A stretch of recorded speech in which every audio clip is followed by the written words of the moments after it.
Good evening. I'm Jeff Bennett. And I'm Amna Nawaz. On the NewsHour tonight, a sudden closure of El Paso's airspace leads to confusion and security concerns. A delayed jobs report shows stronger than expected hiring last month, but newly revised numbers inject more uncertainty into the jobs market. And Judy Woodruff explores Boston's patriotic past and its struggles to live up to its founding principles. You know, you see factors from the past, from the really distant past, hundreds and hundreds of years before, that were never settled.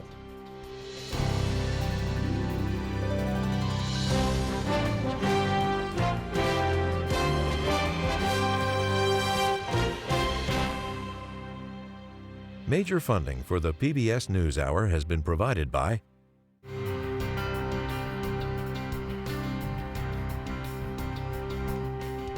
the Judy and Peter Bloom Kovler Foundation, upholding freedom by strengthening democracies at home and abroad. The Ford Foundation, working with visionaries on the front lines of social change worldwide. Friends of the NewsHour, including Nell, Martha, and Mary Minow, in honor of the life and legacy of their parents, Newton and Josephine Baskin Minow, and Julie and Robin Powell, through Fidelity Charitable. Art Collins and Sophia Shaw, through the Arthur D. Collins Jr. Foundation, and George D. Hanby III. And with the ongoing support of these institutions.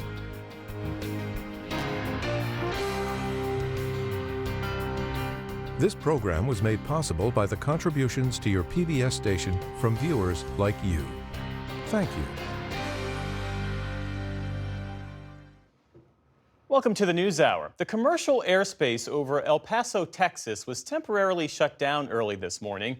The FAA, citing unspecified security concerns, initially said all flights would be halted for 10 days. But just a short time later, the FAA reversed course and reopened the airspace, saying only that the closure was done out of an abundance of caution. The explanations offered by the Trump administration have led to many questions and tough criticism about how it was handled. William Brangham has more on this chaotic, confusing turn of events. That's right, Amna. After the FAA announced the reopening, an official with the Trump administration blamed the issue on Mexican drug cartels, alleging they'd sent drones near the airport that had to be dealt with. Secretary of Transportation Sean Duffy stood by that assertion later today. But multiple news organizations reported that the closure was in fact triggered by the Pentagon trying out a new anti-drone defense system without giving aviation officials enough time to assess its danger to commercial flights. On the ground in El Paso, though, the city's mayor, Renard Johnson, decried the confusion and lack of communication. I want to be very, very clear that this should have never happened. You cannot restrict airspace over a major city without coordinating with the city, the airport, the hospitals, the community leadership. That failure to communicate is unacceptable. So for more on the many questions around this, we are joined again by Juliette Kayyem. She's the faculty director of the Harvard Kennedy School's Homeland Security Project and was an assistant DHS secretary during the Obama administration. Juliette, welcome back. Let's go through this TikTok one more time. Yeah. The FAA says we're going to close the airport for 10 days, then reverses it. The administration says this was Mexican cartel drones, but others report that this was likely a Pentagon test that spooked those officials. Yeah. Meanwhile, locals on the ground are saying, what on earth is going on? What are we to make of all of this? Right. It's not good, just from a communication standpoint, because we're talking about commercial aviation space, passengers in the air, and a lack of coordination and confusion at best. So basically, the notice goes out by the FAA last night. People like me see it and go, I cannot describe how unique this is. No notice, just comes out of nowhere. And it's a 10-day no flight. So just to give comparison, when we bombed in Venezuela, that was a 1-day no flight. So just to give you a comparison. So no one knows what's coming. There's silence. Then there's a false story. That's the best way of putting it about Mexican cartels and drones. to give your audience some perspective, according to NORAD, the military division, thousands of drone excursions happen between Mexico and U.S. Monthly. So there's nothing new about sort of a drone excursion. We then get to, I think, the explanation that makes a lot of sense, which is, or at least is understandable. It doesn't make a lot of sense, which is the Pentagon has been trying out what's called high energy laser technology. You just envision very powerful electricity that has come through a laser. The public does not know exactly the capacity of this technology, but it's suspected that it could probably bring down a commercial airplane. They're testing it out at Fort Bliss nearby, and perhaps they tested it out prematurely. The FAA gets nervous, says we don't know what's going on in the sky, and makes a sweeping judgment. So everything we heard from the administration was essentially not accurate. So is the FAA, in your view, in the right here? Because if they suddenly felt that there was the potential for these high electricity lasers shooting through the airspace where commercial flights might be going, maybe they were right to ground this, and that they were kind of caught off guard here. I think that's right. I think the Defense Department, if they utilize this technology without notice to the FAA earlier this week, where there's some reporting that is true, I don't use the word outrageous, but like, you don't mess around with commercial aviation space. We saw what happened in January of 2025 when the airline regional jet and a Black Hawk helicopter crashed, 67 people died. There were new security rules put in place.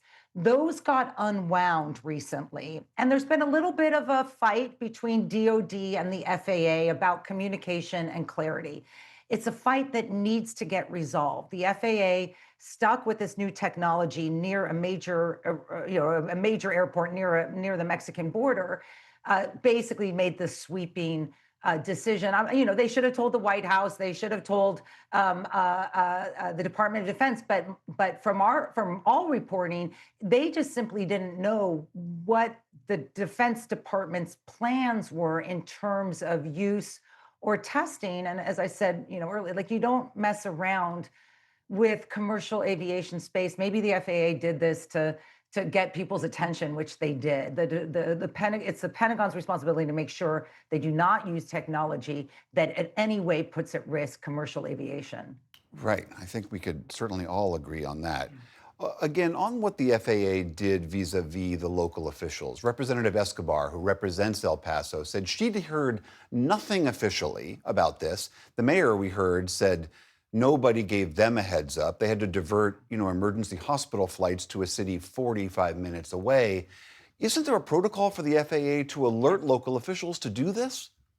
Yes, and the airlines. I mean, the airlines are literally were caught, sort of having to divert. We heard from the mayor that there were medical aviation that were coming in that had to be diverted. So people's health care was put at risk.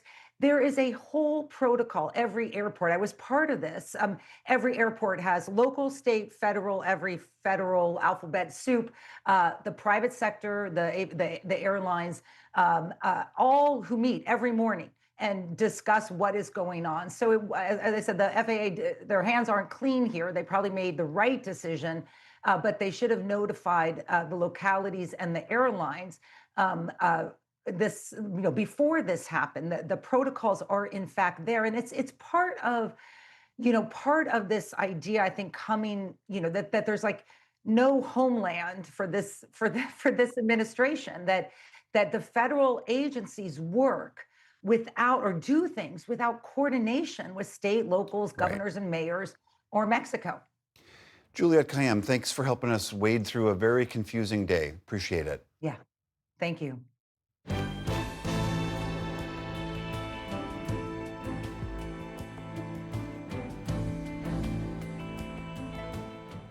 The U.S. economy opened 2026 on better footing, with the latest jobs report showing employers added 130,000 jobs in January, and the unemployment rate edged down to 4.3% from 4.4% in December, a stronger than expected result for last month. But the data also had newly revised figures that paint an even weaker picture of last year's performance. The U.S. economy added just 181,000 net jobs last year, about 400,000 fewer than initially reported, and far from the 1.4 million jobs added in 2024. This all comes as some corporations like Amazon and UPS are announcing tens of thousands of layoffs. To break down all these numbers and what it all means for the U.S. economy, we're joined now by Harry Holzer, a professor of public policy at Georgetown University.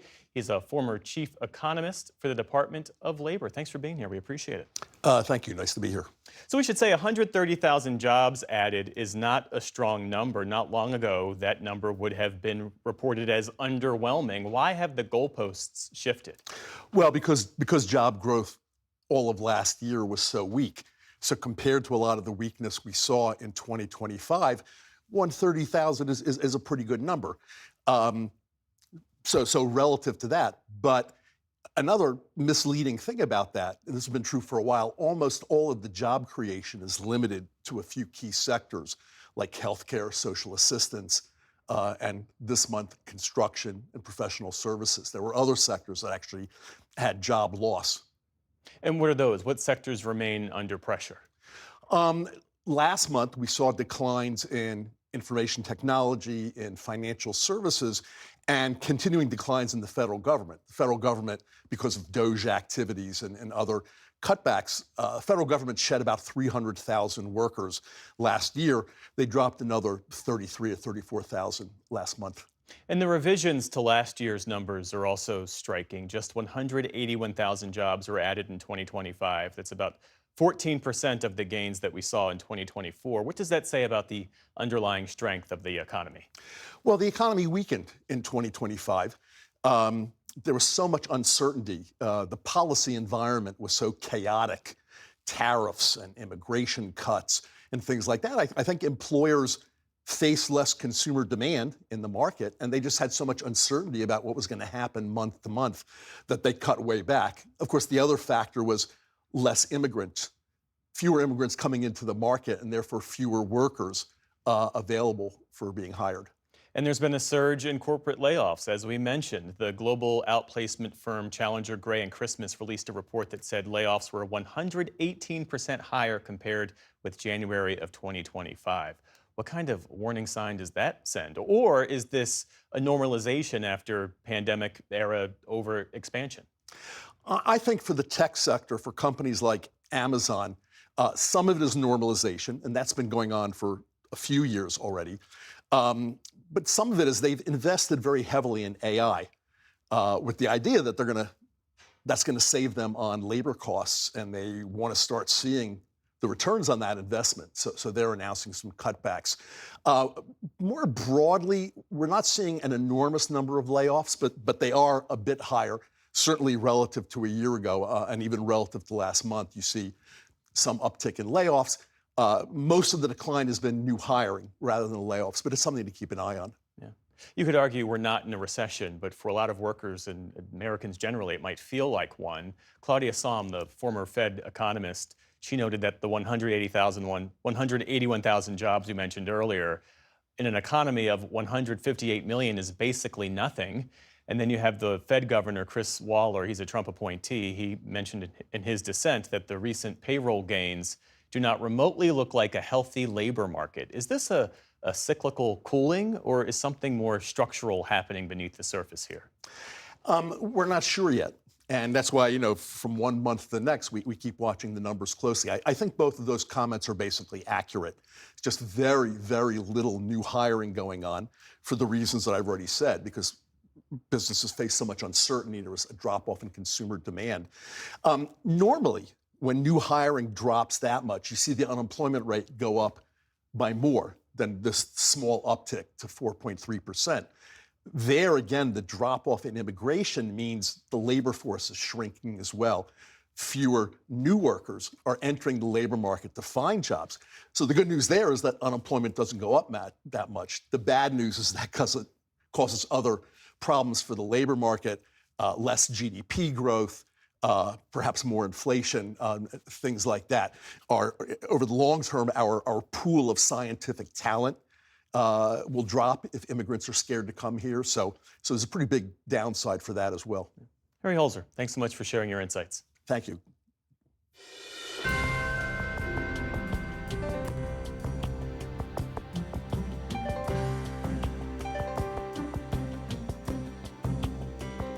We start the day's other news in Canada. Police there have identified the suspect in yesterday's mass shooting as an 18-year-old who had a history of mental health issues. Authorities said today that Jessie Van Rootselaar is suspected of killing 8 people. They also shared she was born biologically male and began transitioning to female 6 years ago. Van Rootselaar allegedly killed her mother and stepbrother in the remote town of Tumbler Ridge, British Columbia, plus several others at a local school, most of them students aged 12 and 13. Eyewitness video shows survivors exiting the Tumbler Ridge Secondary School with their hands raised. Police say the shooter's motive remains unclear and that she took her own life.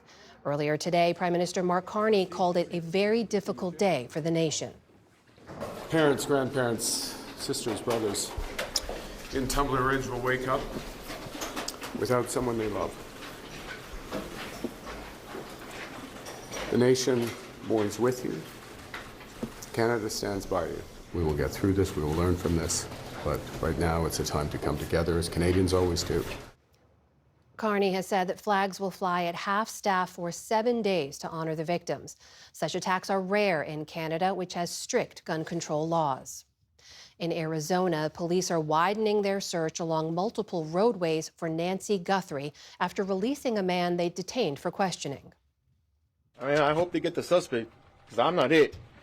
The man had told reporters he had nothing to do with Guthrie's disappearance, and authorities have not said why they pulled him over and searched his home. That came just hours after the FBI released surveillance video of a masked figure on Guthrie's porch. The disappearance of the 84-year-old mother of Today Show co-host Savannah Guthrie has captured the nation's attention since she vanished 11 days ago. NATO has officially started a new mission to strengthen its presence in the Arctic. The effort, called Arctic Sentry, comes after President Trump ratcheted up tensions within the alliance with his threats to annex Greenland. This new effort does not involve long-term troop deployments to the region.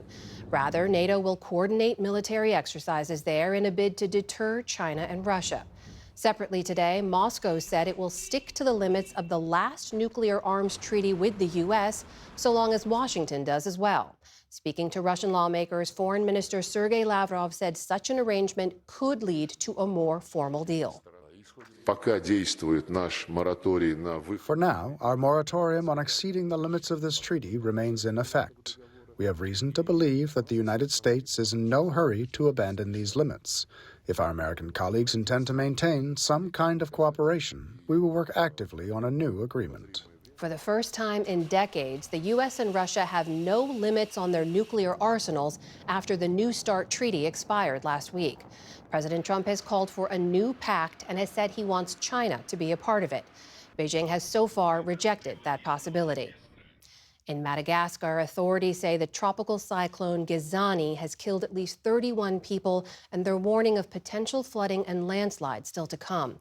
The storm made landfall on the east coast of the Indian Ocean island late last night, bringing high winds and rain. It carved a path of devastation through the main port city of Toamasina, flooding streets and blowing the roofs off buildings. Officials say the storm damaged or destroyed around 75% of the city's infrastructure, and residents have been without power since yesterday. On Wall Street today, stocks ended a touch lower after the new monthly jobs data. The Dow Jones Industrial Average slipped 66 points on the day. The Nasdaq fell nearly 40 points. The S&P 500 ended virtually unchanged. And turning to sports news now, the Seahawks took to the streets of Seattle today to celebrate their Super Bowl victory.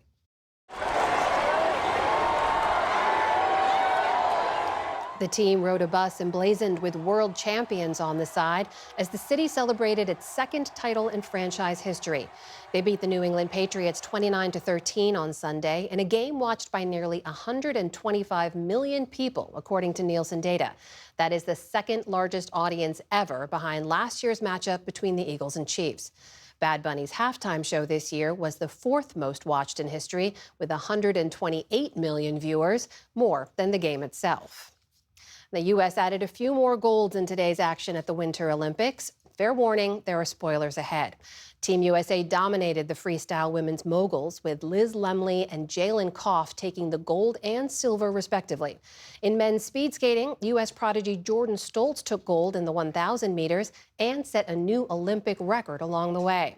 Taking a look now at the medal leaderboard, the U.S. has moved up from 4th place to 3rd in total medals with 12, 4 of them gold. They trail Norway and host nation Italy with 13 each. And a passing of note. Dawson's Creek star James Van Der Beek has died.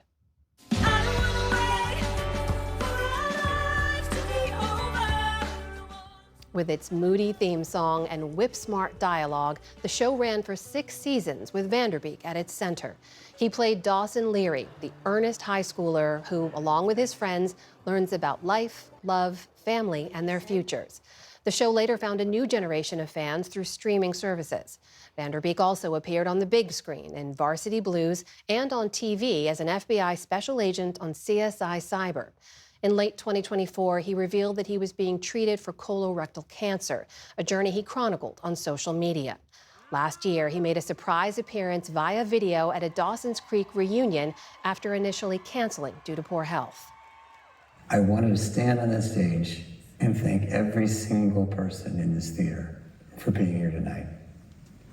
From the cast to the crew to everybody who's donated time and been so generous, and especially every single last one of you, the best fans in the world. In a social media post, his wife described him as a loving husband, father, son, brother, and friend. James Van Der Beek was 48 years old. Still to come, on the News Hour, Israel's prime minister visits Washington to discuss nuclear negotiations with Iran. Lawmakers grill Attorney General Pam Bondi over the Epstein files. And Congressman Jason Crow discusses a failed effort to indict him and others for encouraging the military to refuse unlawful orders. This is the PBS NewsHour from the David M. Rubenstein studio at WETA in Washington, headquarters of PBS News. President Trump hosted Israeli Prime Minister Benjamin Netanyahu today for a hastily arranged meeting to discuss renewed U.S. talks with Iran over its nuclear program. Mr. Trump has of late been both threatening and cajoling the Islamic Republic. This week, the president is emphasizing diplomacy, and that has worried Israel. Stephanie Sy examines Israel's demands for the talks and why aggressive Israeli action against Palestinians in the West Bank may be causing a rift between the leaders. The meeting between Israeli Prime Minister Benjamin Netanyahu and President Trump lasted 2.5 hours. In a statement, the president said the meeting was very good and that there was nothing definitive reached other than he insisted negotiations with Iran continue to see whether or not a deal can be consummated. The Israeli leader has visited the White House more in Trump's second term than any other world leader. He made his intentions for this 6th visit clear before he left Israel. On this trip, we will discuss a number of issues: Gaza, the region, but of course, first and foremost, the negotiations with Iran. I will present to the president our ideas about the principles in the negotiation. Netanyahu's hasty meeting comes as the U.S. restarts talks on Iran's nuclear program. Israel and the U.S. are demanding Iran end its uranium enrichment program, limit its ballistic missile program, and end funding for militant groups in the region.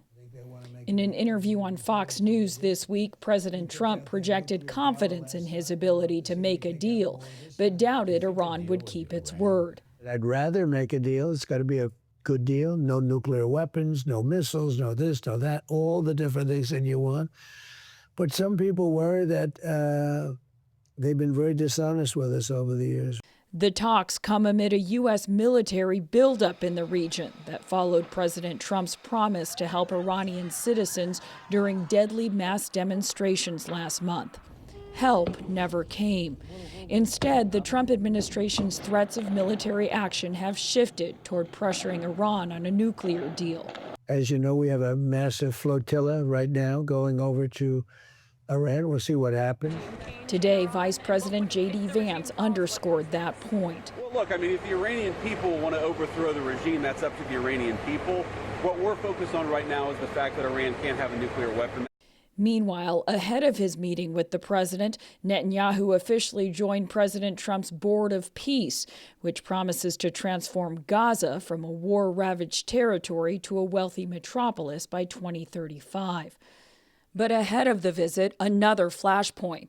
Defying Trump's stance against Israel's annexation of the West Bank, last weekend, Israel's security cabinet approved a measure that would make it easier for Jewish settlers to force Palestinians to give up land.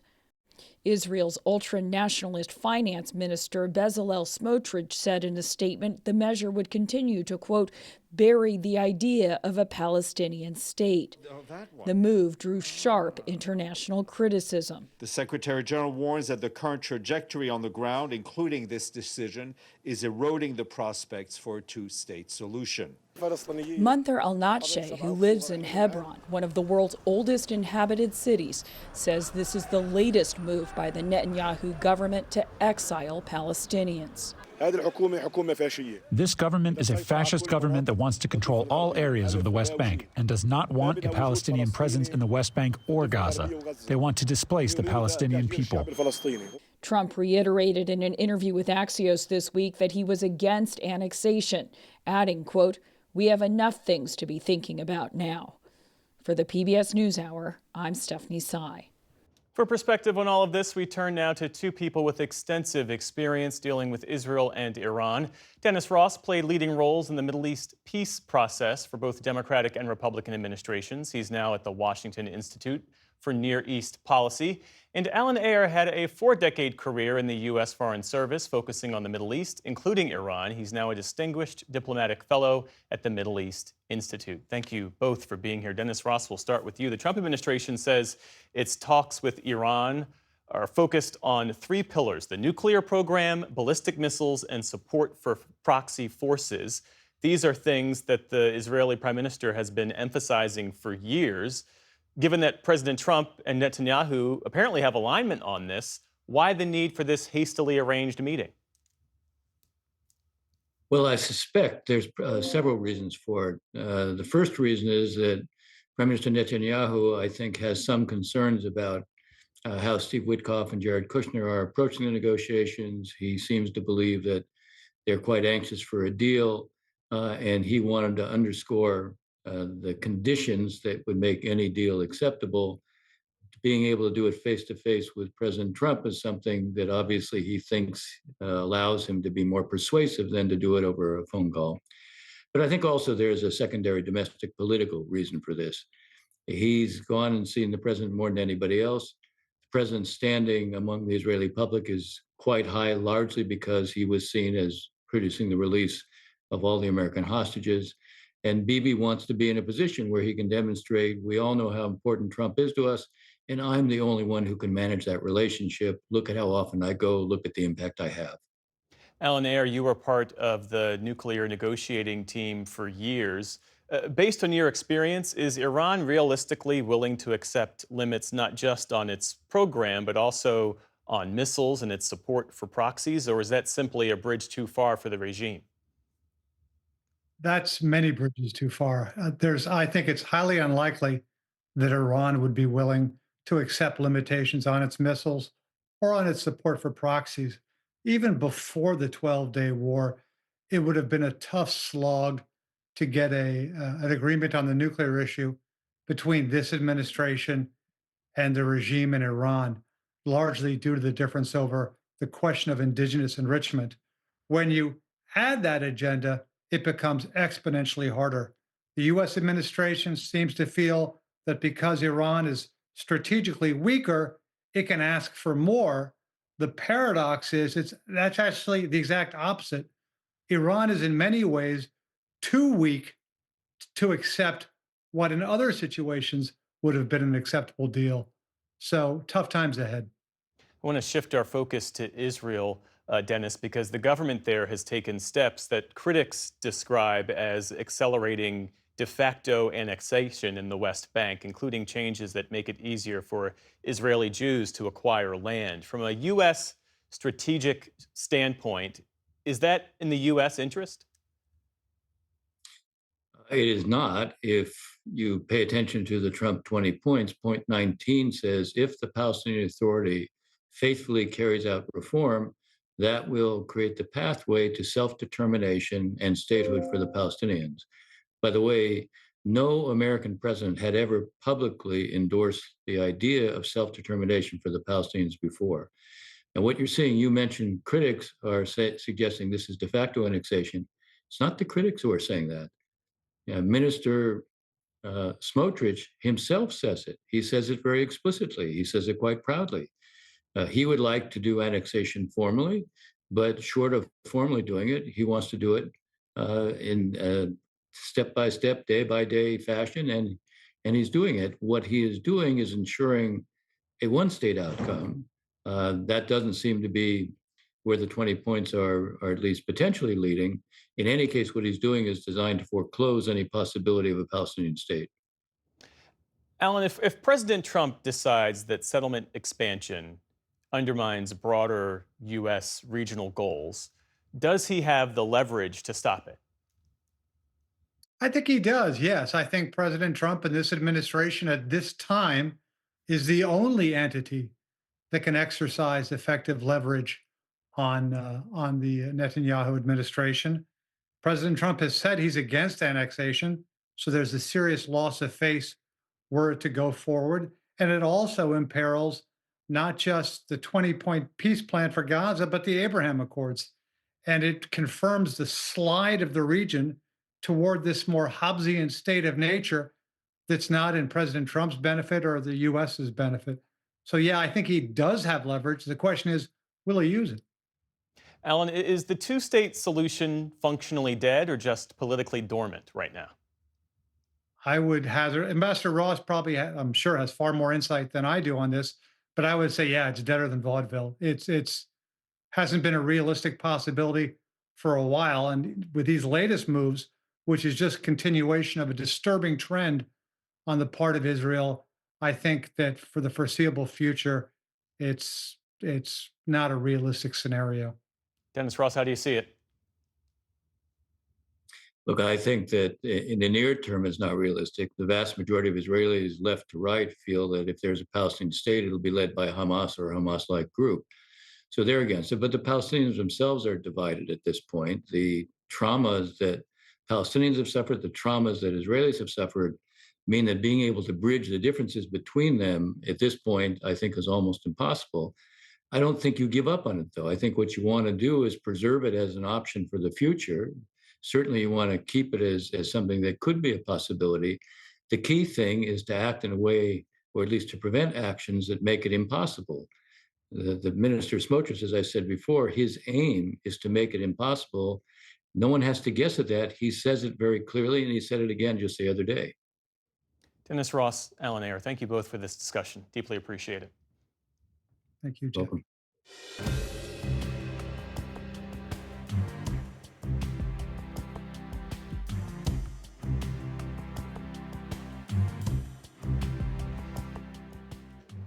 Today on Capitol Hill, Attorney General Pam Bondi faced a barrage of questions over a range of issues, from the handling of the Jeffrey Epstein files to the fatal shootings of 2 U.S. citizens in Minnesota by federal officers. Bondi repeatedly sparred with lawmakers and at times engaged in shouting matches and left many questions unanswered.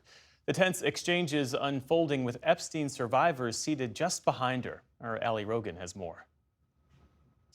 Mr. Chairman. On Capitol Hill, few answers and many insults. I am reclaiming my time, and when I will reclaim my time, Mr. Chairman, the gentlelady has reclaimed her time. I'm not going to get in the gutter for her theatrics. Do you swear or affirm under penalty of perjury that the testimony Attorney General Pam Bondi faced questions about what some lawmakers said were poorly redacted Epstein files that endangered survivors, many of whom were in the room behind her. As Attorney General, you're siding with the perpetrators and you're ignoring the victims. That will be your legacy unless you act quickly to change course. Her response is putting the blame back on the questioners, asking why they didn't ask her predecessor about Epstein. You apologized to the survivors in your opening statement for what they went through at the hands of Jeffrey Epstein. Will you turn to them now and apologize for what your Department of Justice has put them through with the absolutely unacceptable release of the Epstein files and their information? Congresswoman, you sat before, Merrick Garland sat in this chair twice. Attorney General Bondi. No, can I finish my answer? No, I'm going to reclaim my time because I asked you a specific question. No. Lawmakers also questioned the role of the Justice Department in immigration enforcement operations in Minnesota, where 2 U.S. citizens were killed by federal immigration officers. The fact is, ICE is running rampant, and you are not investigating them. When they killed Mr. Prete, and Ms. Good, that was an execution, and you did not investigate it. And you tried to investigate Ms. Good's widow, and you tried to investigate Mr. Prete. This was Bondi's first hearing since the release of millions of additional Epstein files. Lawmakers wanted to know if the DOJ planned to prosecute anyone and why some names, like retail CEO Les Wexner, were selectively redacted in incriminating documents. Questions many, including Epstein's victims, have been asking. But Bondi largely remained on offense. You don't tell me Yeah, anything. I did tell you because we saw what you did in the Senate. Lawyer, not even a lawyer. Within 40 minutes, Wexner's name was added back. Within 40 minutes of me catching you red-handed. Red-handed. There was one redaction out Where of he's over listed as a 4,700, co-conspirator. and we invited you in. Gentlemen. This guy has Trump derangement syndrome. He needs to get. You're a failed politician. I, Pamela Bondi, do solemnly swear. The hearing comes a year into Bondi's tumultuous tenure, with repeated concerns from lawmakers about the Justice Department's role in using law enforcement to target political foes of President Trump. Bondi passionately defending the president. I find it interesting that she keeps going after President Trump, the greatest president in American history. And if they could maintain their composure, this isn't a circus, this is a hearing. Republicans applauded Bondi's focus on fraud and crime. What a difference a year makes. Under Attorney General Bondi, the DOJ has returned to its core missions, upholding the rule of law, going after the bad guys, and keeping Americans safe. And Bondi praised President Trump's nominee for a newly created Assistant Attorney General for National Fraud, who will report directly to the president rather than to her. The cavalry's coming, and we have Colin McDonald, who is hopefully will be confirmed soon. It's out of control, but we are coming to your rescue. Donald Trump is coming to the rescue. Hours later, the gavel closed on a hearing that provided few answers for the public, lawmakers, and especially Epstein survivors. Without objection, the hearing is adjourned. For the PBS NewsHour, I'm Ali Rogan.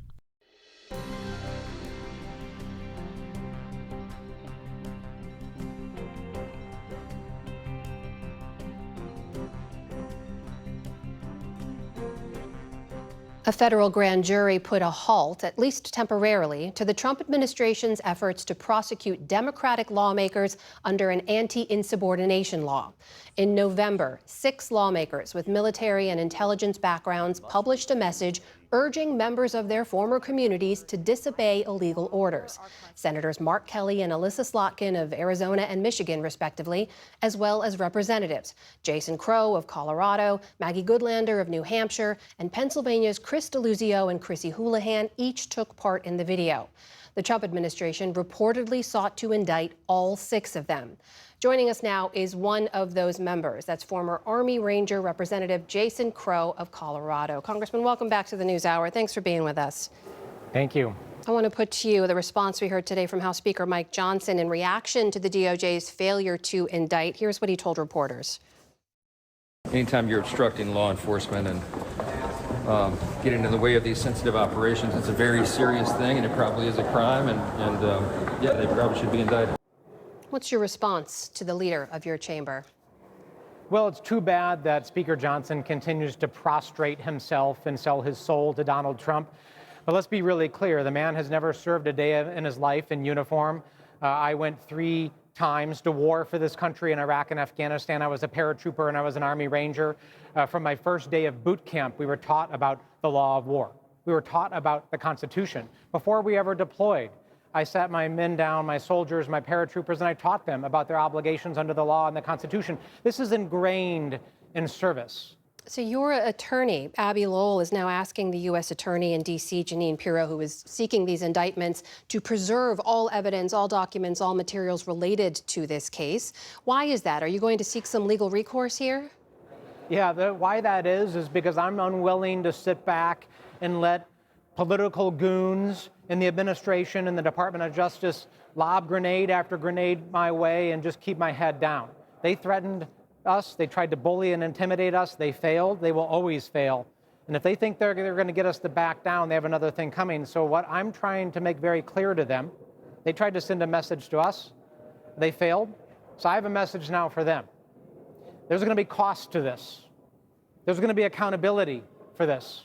If you've turned your back on the Constitution, if you are abusing your government position, your position of public trust, if you are abusing process, then we will seek accountability for as long as it takes. What does that cost or accountability look like? Are you going to sue the administration, take some other action in Congress? Well, I'm not going to get into legal strategy, but some of that's up to Donald Trump and the administration. If they want to continue to abuse the process and weaponize America's justice system against political opponents and against Congress, then there will be recourse, and we're not going to just sit back and take it. So the ball's kind of in their court. They have a decision to make. As you know, all this evidence went before a grand jury that declined to bring charges here. You've heard the saying, I'm sure, that a grand jury could indict a ham sandwich because of that lower legal standard in a grand jury as opposed to a criminal trial. The fact that this group of Americans declined to charge anyone, the fact that we've now had 2 different grand juries refuse to re-indict Letitia James, another political enemy of the president, does all of this say to you that the system, at least this piece of the system, is working? Yeah, that's exactly the message here, is our founders of our Constitution knew that this could happen, knew that exactly the scenario that played out yesterday could play out, that you would have a runaway, rogue, lawless administration that would abuse the system. The system is working, and this is actually failing. This is blowing back. Let's be really clear here that they thought they were going to chill dissent. They thought that they were going to intimidate and bully Americans because the message was not to us. They came after us to send a message to America, that if you dare step out of line, that we will come for you, and the cost will be too high. But instead, what happened is they awakened the courage, the tenacity, and the resilience of the American people. Just like what happened in Minneapolis. Every time they abuse process, they murder Americans, they come after political opponents, the tide continues to turn more in favor of democracy. At the same time, are you at all worried the federal prosecutors could seek an indictment through some other means? They might try. I mean, God knows they've tried on repeated cases before, but we'll be ready, right? Listen, nothing that they're going to do here to come after me and to come after folks in my position is going to get me to back down from my job. So let me revisit that original message you and others posted urging military members to remember their oath, to disobey illegal orders. Do you yourself now believe that President Trump is issuing and that military and intelligence officers are executing illegal or unlawful orders? I think Donald Trump has violated the law by sending our military to do things without congressional authorization. I think they violated the law with several strikes in the Caribbean. We know they violated the law by sending the National Guard into several states because courts have struck those deployments down. He threatened to send troops to polling stations, which is a violation of U.S. criminal law. He threatened to shoot protesters in Lafayette Square in his first administration. He has threatened to kill the family members and children of terrorists, which would be a violation of the law of war and would be murder under U.S. law. So if he carries out any of those threats and puts our service members in that position, what we wanted to do is remind them that the American people will have their back, the Congress will have their back, and that their Constitution and the rule of law is their North Star. As you're speaking directly to those service members now, they just saw the DOJ try to charge sitting lawmakers, right, for delivering this message about disobeying unlawful orders. Why should they believe that the system will protect them if they come forward or disobey those orders? Well, we're going to have their back, for one. The tide is turning and Americans are stepping up. They've had enough of the corruption. They've had enough of Donald Trump and his family lining their pockets at their expense. They've had enough of the military adventurism. You know, Donald Trump bombed 7 countries in his first year. They've had enough of that. And I've had enough of that.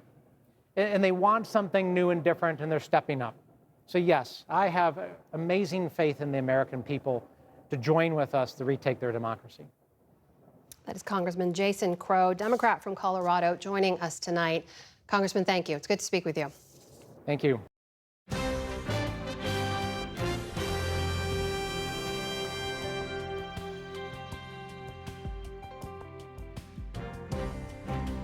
This year, many are marking 250 years since our Declaration of Independence.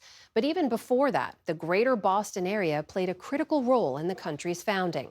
Judy Woodruff explores some of that long-ago history, as well as some more recent turmoil, to ask what it tells us about the country today. It's for her series, America at a Crossroads. The British ships in the harbor around Charlestown are firing their cannons. Coming from over there. Coming from over there. High above Boston's Charlestown neighborhood, a 221-foot obelisk marks the first major battle of the American Revolution, and one of its bloodiest, waged between the British troops then occupying the city and intent on taking this position from the colonial militiamen who had dug in to protect it. Towards the end, it was hand-to-hand fighting in the fort, and just brutal stuff. Bloody. The British were very angry that they had gone through all of this to get there, and it was an ugly, bloody scene. Though fought on Breed's Hill, it became known as the Battle of Bunker Hill and marked an undeniable escalation in this conflict more than a year before the Declaration of Independence. And even though the British won, the message was the Americans can hold their own. Right. This was established the pattern of the war, that the British will win on the battlefield, but the Americans are still left to fight. Nathaniel Philbrick is the author of many books about American history, including his 2013 Bunker Hill, A City, a Siege, a Revolution, which transports readers to this area during the run-up to the war. The Boston Massacre in 1770 at the Old State House, the Boston Tea Party 3 years later, the lanterns in the Old North Church for Paul Revere's famous ride in 1775, and months later, the Battle of Bunker Hill, when there was no turning back. This is where it all began, and what would next happen is an 8-year war to declare American independence. And this building that we're in, the Athenaeum, is full of history. Oh, it is. I joined Philbrick at the Boston Athenaeum, a library, museum, and cultural center home to a collection from the Revolutionary period. This is the Massachusetts Gazette. Partisan newspapers, first-hand accounts, and detailed drawings and maps of Bunker Hill. So this was created in the 1790s to show the action at Bunkers Hill. Philbrick explained that this area's Puritan origins and their search for religious freedom, as well as a series of wars with Native Americans, led to a fierce resistance against the British occupation. Boston and New England was militarized in a way with militia companies. They were used to fighting wars. And when it came to the British government deciding after these wars that Boston had to help pay for them, the people there weren't willing to just sort of take it. They erupted in violence. Without Bunker Hill, July 4th doesn't happen. Now 87, Mo Gillen is a longtime resident of Charlestown who has seen this neighborhood change from the working-class Irish-American enclave he grew up in to one more gentrified by young professionals today, with some turbulent times in between. This is where we stood up and we proved normal people could stand up against tyranny and win. This city is full of reminders of the instrumental role it played in the founding of our country and in establishing the ideals that those early patriots fought and died for. But it also contains reminders of the ways that at times this country has fallen short of those ideals over its 250-year history. Growing up, it was a fight. It was a fight to be able to go to the school that I wanted, to go into the career I wanted. It was all a fight. What all families want is a quality education. That is what black families were fighting for. I don't think they got it. The parent had the right to decide which school their child went to. The government had no right to tell us where to send our kids to school. Boston officials had expressed concern that there might be trouble when the city's 200 public schools opened today. 200 years after the famous Revolutionary Battle, Charlestown became a flashpoint again. Police were keeping a special eye on the white, close-knit community of Charlestown, opposing the effort to finally desegregate Boston's public schools. 14 plaintiffs had joined an NAACP lawsuit against the district, and in 1974, a federal judge ordered nearly 17,000 children bused across Boston to address chronic disparities. The backlash was swift. Some buses were stoned, leaving the area this afternoon. A car was set on fire in Charlestown and another turned over. I live in Charlestown. My child should be able to go to the neighborhood school, not to be put onto a bus and have to be driven out so many miles. You have to understand the context of us working hard to get new schools. We worked to get a community college. We worked to get a new high school. And that was ripped right away from us. Inside the school, we all got along great. Denise Pruitt was bused from her home in Dorchester to Hyde Park, where she faced angry white parents as a 13-year-old freshman. I was walking in from the bus, and one of the women got through the barricade and came right up and spit in my face. And my friend, who was white, was standing at the top of the stairs, came running down, and she got me, and she walked me up the stairs, and she's wiping my face, saying, "I'm so sorry, my grandmother is really rude." It was her grandmother. Yes. And she was embarrassed by it. Denise's mother, Earlene Pruitt, is now 91. She was one of the original plaintiffs to join the lawsuit, hoping it would force the city to better fund their local school. I could remember when I was in school and what I had, and I felt that they weren't getting as much as I got. And so I wanted more for them than what I had. But busing wasn't what she wanted. Every day that we drove in, those bus drove in, there were adults there, angry adults. So Earlene, your daughter is experiencing this, and she's telling you about it. And what are you thinking? Anger that my children had to go through this. And I wanted to do something to help them. So I got a job at the high school. And I was there to protect my children. It was a difficult time in our city. It was a difficult time for me personally. In 1976, Kim Janey was bused to Charlestown for middle school. She would grow up to become a community organizer, city councilor, and in 2021, the first black and female mayor of Boston, after Marty Walsh left to join the Biden administration. She says the city has come a long way, but there's still a lot of work to be done. I have to ask myself, did those parents get what they were fighting for? 50 years later, our schools still lack quality, and they are not integrated. Our schools are still very much racially segregated here in Boston. In fact, a Boston Globe piece just last week found that more than a third of public school seniors are failing to meet core curriculums. A disproportionate number are students of color. You know, you see factors from the past, from the really distant past, hundreds and hundreds of years before, that were never settled. For Nathaniel Philbrick, it's a complicated picture that reflects the country's past, present, and future.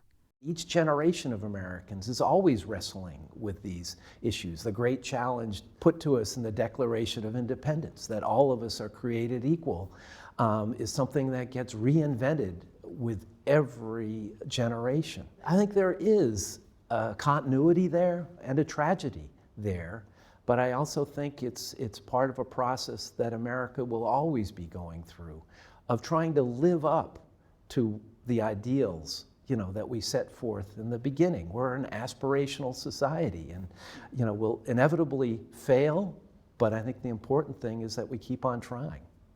For the PBS NewsHour, I'm Judy Woodruff in Boston.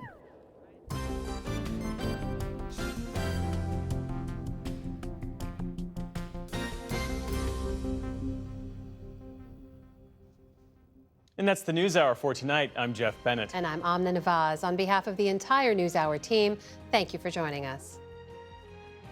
Major funding for the PBS NewsHour has been provided by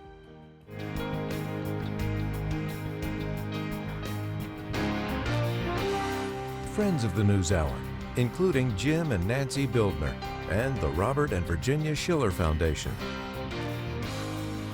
The Walton Family Foundation, working for solutions to protect water during climate change so people and nature can thrive together. Supported by the John D. and Catherine T. MacArthur Foundation, committed to building a more just, verdant, and peaceful world. More information at macfound.org. Funding for America at a Crossroads was provided by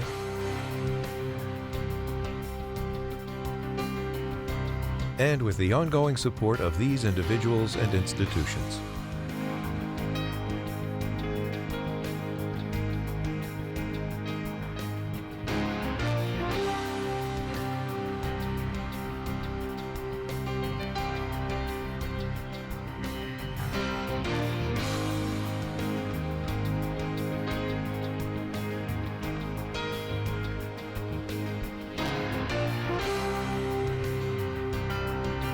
This program was made possible by the contributions to your PBS station from viewers like you.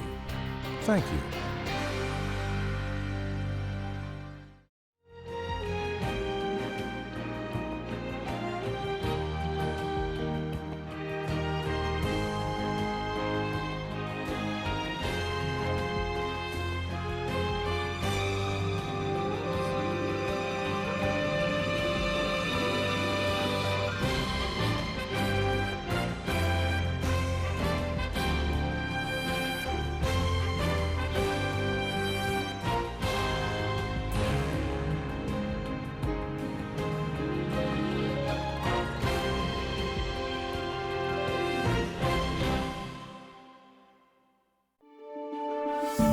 You're watching PBS.